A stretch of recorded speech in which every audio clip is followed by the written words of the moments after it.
તો આ સાથે મહત્વના સમાચાર રાજકોટના એટલાન્ટિસ બિલ્ડિંગમાં આગ લાગવાનો મામલો જે સામે આવ્યો હતો ખુલાસો થયો છે એફએસએલની ટીમ આગ લાગવા પાછળનું કારણ શોધશે છઠ્ઠા માળે પેસેજમાં આગ લાગી હોવાનું પ્રાથમિક તારણ હાલ સામે આવ્યું છે તો ત્રણેય મૃતક અને ઈજાગ્રસ્તને લઈ અને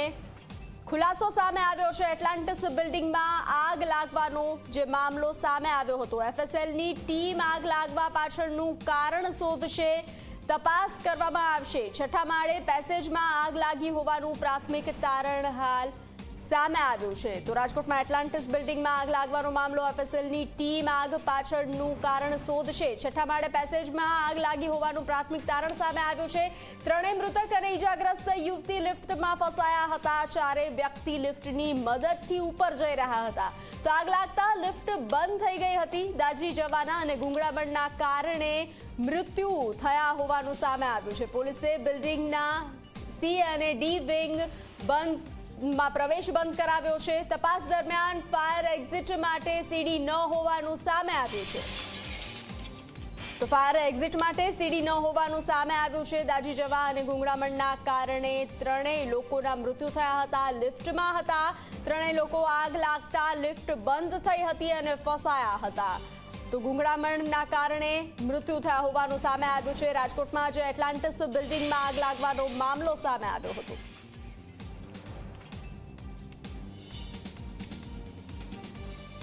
રાજકોટની એટલાન્ટિસ બિલ્ડિંગની અંદર આગની ઘટનામાં 3 વ્યક્તિઓના મોત થયા બાદ હવે એફએસએલ દ્વારા તપાસ છે તે શરૂ કરવામાં આવશે પોલીસ દ્વારા એફએસએલની મદદ છે તે લેવામાં આવી છે અને આગની ઘટના જે બની હતી તે છઠ્ઠા માળે જે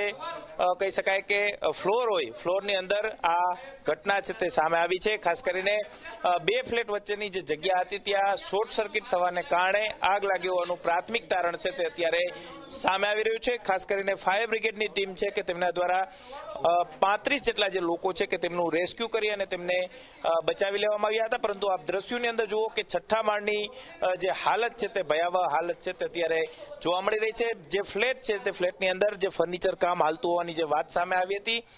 તે પણ અત્યારે આપ દ્રશ્યોની અંદર જોઈ શકો છો પરંતુ મહત્વની વાત એ છે કે 3 વ્યક્તિઓના જે મોત થયા તો આ મોત કઈ રીતના થયા તેને લઈને પણ તપાસ છે તે કરવામાં આવશે ત્રણેય વ્યક્તિઓ લિફ્ટની અંદર જતા હોવાનું સીસીટીવી કેમેરાની અંદર પોલીસ તપાસમાં સામે આવ્યું છે ખાસ કરીને જે રીતના પોલીસ તપાસ અને એફએસએલ તપાસ કરવામાં આવશે ત્યારે સમગ્ર ઘટનાની હકીકત છે તે સામે આવશે પરંતુ આપ દ્રશ્યોની અંદર જુઓ કે જે એલિવેશન છે તે કરવામાં આવ્યું હતું તેમાં પ્લાયનો ઉપયોગ છે તે કરવામાં આવ્યો હતો અને આ જગ્યાએ જે શોર્ટ સર્કિટ થયું હોવાની વાત છે તે અત્યારે સામે આવી રહી છે ખાસ કરીને જે વ્યક્તિઓના મોત છે તે નિપજ્યા છે તેની અંદર કલ્પેશ લેવા તેનો ભાઈ મયુર લેવા અને ખાસ કરીને જે અજય મકવાણા નામનો જે સ્વિગી બોય હતો તેનું પણ મોત છે તે નિપજ્યું છે સ્વિગી બોય જે ફૂડનો ઓર્ડર છે તે દેવા માટે આવ્યો હતો જ્યારે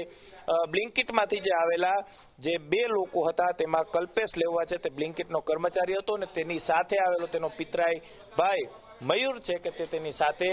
રજા હોવાને કારણે તેની સાથે આવ્યો હોવાની વાત છે તે સામે આવી રહી છે સાથે જ સી અને ડી વિંગ છે કે તેને પોલીસ દ્વારા પ્રવેશ બંધી છે તે કરવામાં આવી છે અને ખાસ કરીને એફએસએલની ટીમ જ્યાં સુધી સમગ્ર મામલે તપાસ પૂર્ણ ન કરે ત્યાં સુધી લોકોને અવરજવર માટે આ તમામ ફ્લોર છે તે બંધ છે તે કરી દેવામાં આવ્યો છે માત્ર છઠ્ઠો માળ જ નહીં પરંતુ 9મા અને 10મા માળ સુધી આ પ્રકારની પરિસ્થિતિનું નિર્માણ છે તે થયું હતું આ જગ્યાએ જ્યાં ફાયરની ટીમો દ્વારા કાચ તોડી અને લોકોનું રેસ્ક્યુ છે તે કરવામાં આવ્યું હતું અહીંથી અંદરનો ભાગ છે કે ત્યાં ફાયર સેફટીના સાધનો હતા પરંતુ આ પ્રકારના એલિવેશન છે તે કરવામાં આવ્યા હોવાને કારણે લોકો ફાયર સેફટીનો ઉપયોગ છે તે કરી શક્યા નહીં અને તેને કારણે જ અનેક સવાલો છે તે ઊભા થઈ રહ્યા છે એટલું જ નહીં સાથે સાથે આ તરફના દ્રશ્યો પણ બતાવવાનો પ્રયાસ કરીશું કે અહીં સેન્ટ્રલી એસી છે તે તમામ ફ્લેટ માટે લગાવવામાં આવ્યા છે ને તેને કારણે જે ધુવાણો બહાર જવું જોઈએ તે પણ જઈ શક્યો નહીં ફાયર એક્ઝિટ માટે જે ઇમરજન્સી સીડી હોવી જોઈએ તેનો પણ આ બિલ્ડિંગની અંદર ઉપયોગ છે તે કરવામાં ન આવ્યો હોય બનાવવામાં ન આવ્યો હોય તે પ્રકારની પરિસ્થિતિ અત્યારે જોવા મળી રહી છે ફાયર સેફટીના સાધનો પણ અહીં રાખવામાં આવ્યા છે તેની અંદર પણ આપ તારીખ જોઈ શકો છો કે નેક્સ્ટ ડ્યુ ડેટ છે તે 29 જાન્યુઆરી 2026ની છે એટલે કે ફાયર સેફટીના સાધનો હતા પણ તેનો ઉપયોગ કરી શક્યા નહીં તે પ્રકારની પરિસ્થિતિ અત્યારે સામે આવી રહી છે. ત્રણેક મૃતકો અને ઈજાગ્રસ્ત યુવતી છે કે તે લિફ્ટની અંદર